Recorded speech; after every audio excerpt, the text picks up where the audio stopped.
Most people, when they think about plants, don't think about the plants that eat animals. Or if you do think about those kind of plants, you think about the Venus flytrap.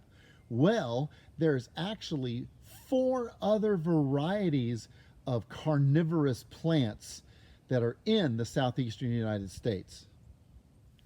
Today we're on the trail of carnivorous plants.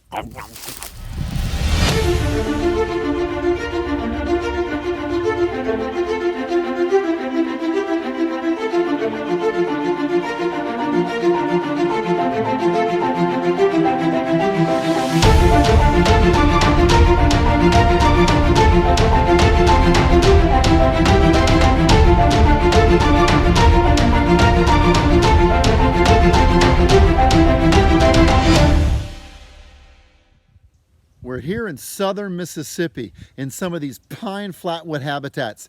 These habitats oftentimes are very nutrient poor, and because of that, this is the perfect place to be on the trail of carnivorous plants.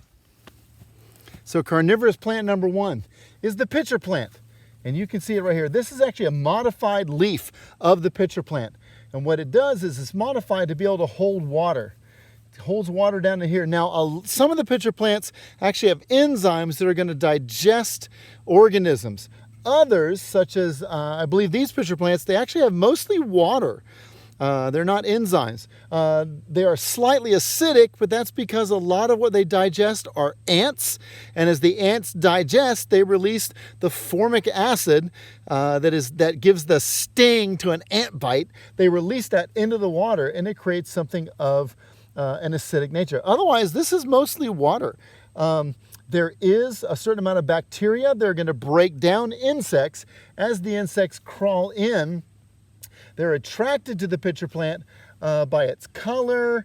And once they crawl down in here, some offer a nectar, some offer some enticement to bring the ants in, to bring other animals in, and they come down. Once they start getting down here, closer to where the water is, there's actually downward pointing hairs that continue to drive that insect down and prevent it from coming out. And just above the water, there's actually a waxy coating that prevents that animal, makes it slippery. They can't get out, and they fall into the water. There they drown. They're digested by bacteria. Some other cool things is that there's some mosquitoes that actually live in a symbiotic relationship with some of these pitcher plants. That is that they will pollinate the flower of the pitcher plant, and in exchange, they are not digested when they go inside of the plant. Instead, they lay their eggs, and their larvae will hatch out and live in the water of the pitcher plant, feeding on some of the pre-digested insects, and then there they will pupate and fly out as mature insects. So there's actually a symbiotic relationship between many of these pitcher plants and certain insects. There's even frogs sometimes that will sit near the mouth of this and take advantage of the insects that are attracted in. So these are all in all really cool plants. The reason that these plants need to gather insects is they live in really nutrient poor environment. This soil here is not that productive. There's not a lot of nitrogen in it. So because of that, they're going to supplement their nitrogen by killing the insects and digesting those. So that's the pitcher plant, our carnivorous plant number 1. Let's go see what else we can find. Okay, and that little guy right there, that's a sundew.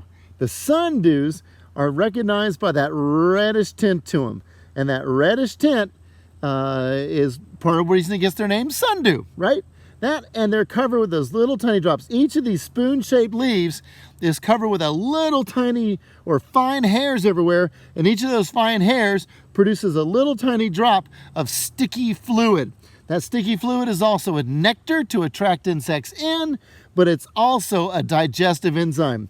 So a little insect, thinking it's gonna get a little snack, creeps on up here, steps on one of those leaves, and that leaf sticks. It sticks to the leaf, and that leaf slowly curls in like this and exposes that insect to more and more sticky, nectary enzymes to digest it. Now, it might only take about 15 minutes to kill that particular insect, but it might take over a week to digest it. So that thing's in there for a while. Now, a cool thing about this is that oftentimes you will find hiding in and around the sundews, you'll find assassin bugs. Assassin bugs are insects that attack other insects.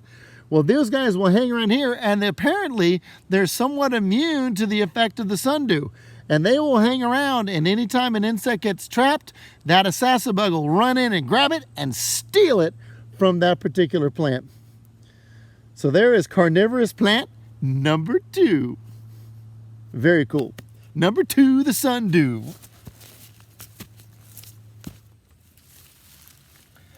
Not all sundews are small and colorful. This one right here, called Tracys Sundew, is very tall, skinny, thread-like, but it's still covered by these little tiny fine hairs. Each of those hairs has a little drop of that adhesive that has the digestive enzymes. An insect lands on this, that plant would slowly curl around them like that, exposing them to more and more of those digestive enzymes, and that's how they break that animal down. This little plant right here, that is carnivorous plant number 3. The cool thing about that one is it has these little leaves. That's where the little sticky filaments are. But there's actually 2 sizes of filaments. They have tall ones and they have short ones. The tall ones have the sticky fluid that when the insect hits them, they get stuck on that particular, on those stalks. As soon as they get stuck, you can see the edges of these leaves, they're kind of rolled in. When those animals get stuck, these things roll in to help to kind of capture them.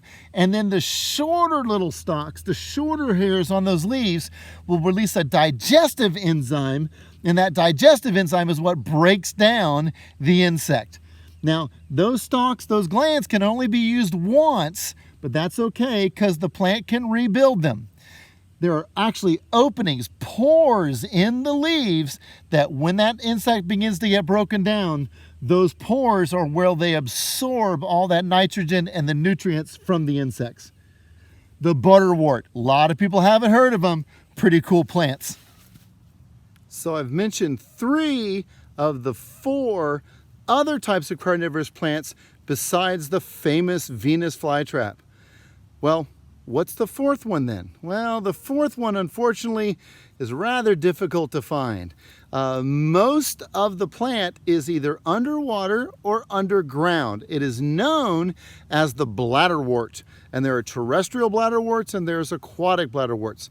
Aquatic ones are a little bit easier to spot because you can actually see most of the plant that's under the water. You can't see that in the terrestrial ones. You can really only recognize them, such as the zigzag bladderwort, when it shoots up its stalk and puts out a flower in the spring.